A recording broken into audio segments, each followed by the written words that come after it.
Russia America సంబంధాలు పూర్తిగా బాగుపడిపోయినట్టే.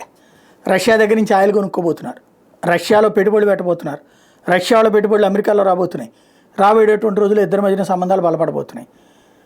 Ukraine వ్యవహారం సెటిల్ చేసేబోతున్నారు. తాజాగా ట్రంప్ క్లియర్గా చెప్తున్నాడు, ఎంతవరకు యూరప్ సమాజాన్ని పెట్టుబడులు పెట్టద్దని, నాటో సమాజాన్ని పెట్టుబడులు పెట్టద్దని, ఈవెన్ మనలాంటి దేశాలు కూడా మీరు పెట్టుబడులు పెట్టద్దు, రష్యాలో పెట్టుబడులు పెడతాం, మీ మీద ఆంక్షలు పెడతామని బెదిరించినటువంటి అమెరికా ఇప్పుడు కంప్లీట్ స్వరం మార్చేసింది. వాడెళ్ళి పెట్టుబడి పెడతాడు, వాడెళ్ళి ఆర్థిక సంబంధాలు పెట్టుకుంటాడు.